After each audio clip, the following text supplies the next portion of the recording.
আমার প্রতিবেশী এক দিদির শ্বশুরমশাই ও শাশুড়ি মা এসেছেন ছেলের কোয়ার্টারে বেড়াতে। রাত্রে আমি ওনাদের খাওয়ার জন্য নেমন্তন্ন করে এসেছি। আমার বাবা যখন আমাকে নিতে এসেছিল তখন সেই দিদি আমার বাবাকে নেমন্তন্ন করে খাইয়েছিল।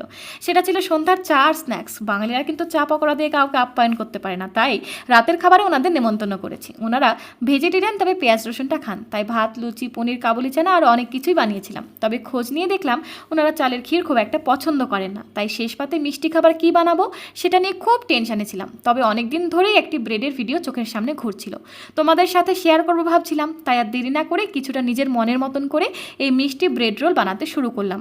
ওদিকে ওনারাও চলে এসেছেন, হাজবেন্ড বসে গল্প করছে, তাই কিচেনটা ক্লিন করে গেলাম ওনাদের খেতে দিতে। সব কিছু শেষে শেষ পাতে দিলাম এই ব্রেডের ডেজার্ট। বাপরে, এত সুনাম পাবো ভাবতে পারিনি। মারে, এটা কী দিয়ে বানিয়েছিস রে? মুখে দিতেই যেন মিলিয়ে যাচ্ছে। আন্টি ওদিকে হাত ধুতে গেলেন, এই সুযোগে আঙ্কেলকে জিজ্ঞাসা করলাম, আঙ্কেল আর একটা দেবো? হ্যাঁ মা, দে রে দে, কিন্তু তোর আন্টিকে একদম বলিস না।